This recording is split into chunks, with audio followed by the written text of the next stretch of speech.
Hi hello ನಮಸ್ಕಾರ. ರಿಷಿ ಅವರ ರುದ್ರ ಗರುಡ ಪುರಾಣ ಸಿನಿಮಾನ ನೋಡ್ಕೊಂಬಂದೆ.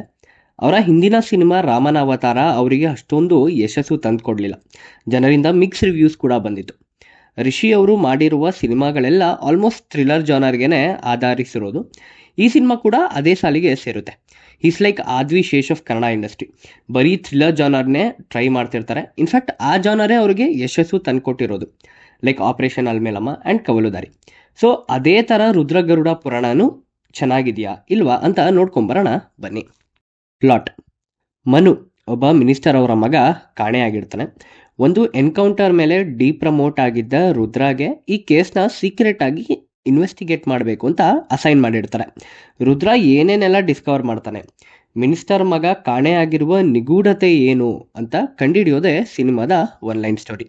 ರಿಷಿ ಅವರ ಆ್ಯಕ್ಟಿಂಗ್ ನನಗೆ ಆಪರೇಷನ್ ಅಲಮೇಲಮ್ಮ ಇಂದಲೂ ತುಂಬ ಇಷ್ಟ. ಅವರ ಮ್ಯಾನರಿಸಮ್, ವಾಯ್ಸು ಸಖತ್ತಾಗಿರ್ತಿತ್ತು. ಬಟ್ ಈ ಸಿನಿಮಾದಲ್ಲಿ ನನಗೆ ಅವರ ಆ್ಯಕ್ಟಿಂಗ್ ಅಷ್ಟೊಂದು ವಾವ್ ಅಂತ ಅನಿಸ್ಲಿಲ್ಲ, ಡೀಸೆಂಟಾಗಿತ್ತು.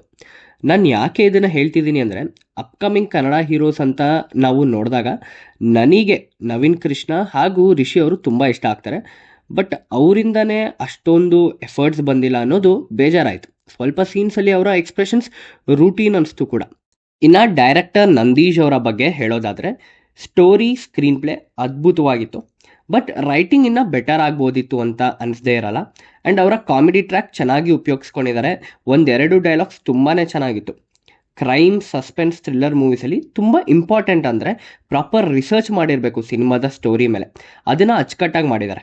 ಎಲ್ಲ ಕ್ವಶನ್ಸ್ಗೂ ಪ್ರಾಪರ್ ರೀಸ್ನಿಂಗ್ ಕೊಡೋದು, ಅದನ್ನೆಲ್ಲ ಚೆನ್ನಾಗಿ ಮಾಡಿದ್ದಾರೆ. ನಮಗೆ ಎಲ್ಲೂ ಕ್ವಶನ್ ಮಾರ್ಕ್ ಉಳಿಯೋದಿಲ್ಲ, ಯಾಕೆ ಹಿಂಗಾಯಿತು ಅಂತೆಲ್ಲ. ಬಟ್ ಅಲ್ಲಿ ಇಲ್ಲಿ ಸ್ವಲ್ಪ ಸೀನ್ಸ್ ಇನ್ನೂ ಚೆನ್ನಾಗಿ ಎಕ್ಸಿಕ್ಯೂಟ್ ಮಾಡಬಹುದಾಗಿತ್ತು. ಹೀರೋಯಿನ್ ಹಾಗೂ ಒಂದೆರಡು ಕ್ಯಾರೆಕ್ಟರ್ ಹೀಗೆ ಬಂದು ಹಾಗೆ ಹೋಗ್ತಾರೆ. ಐ ಫಿಲ್ಟ್ ಅವರಿಗೆ ಒಂದು ಸ್ವಲ್ಪ ಸ್ಕ್ರೀನ್ ಪ್ರೆಸೆನ್ಸ್ ಕೊಡ್ಬೋದಾಗಿತ್ತು. ಫೈಟಿಂಗ್ ಸೀನ್ಸ್ ಬೆಟರ್ ಮಾಡ್ಬೋದಿತ್ತು. ಕಮರ್ಷಿಯಲ್ ಕಂಟೆಂಟ್ಗಾಗಿ ಅಂತ ಜಾಸ್ತಿನೇ ಫೈಟಿಂಗ್ ಸೀಕ್ವೆನ್ಸ್ ಸಿಕ್ಕಿದ್ದಾರೆ.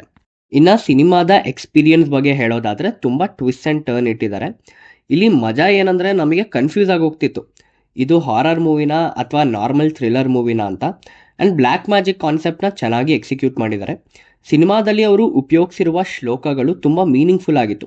ಆ ಪರ್ಟಿಕ್ಯುಲರ್ ಸೀಕ್ವೆನ್ಸ್ಗೆ ಪ್ರಾಪರಾಗಿ ಅಲೈನ್ ಆಗ್ತಿತ್ತು. ನಮ್ಮಪ್ಪ ಒಂದು ಕತೆ ಹೇಳ್ತಿದ್ರು ಅಂತ ಅವರು ಎಲಾಬ್ರೇಟ್ ಮಾಡ್ತಿದ್ದ ಸ್ಟೋರಿ ಎಲ್ಲ ಮಜಾ ಕೊಡುತ್ತೆ. BGM ಹಾಗೂ ಸಾಂಗ್ಸ್ ಚೆನ್ನಾಗಿತ್ತು. ಅವಶ್ಯಕತೆಗೆ ಎಷ್ಟು ಬೇಕು ಅಷ್ಟನ್ನು ಉಪಯೋಗಿಸ್ಕೊಂಡಿದ್ದಾರೆ.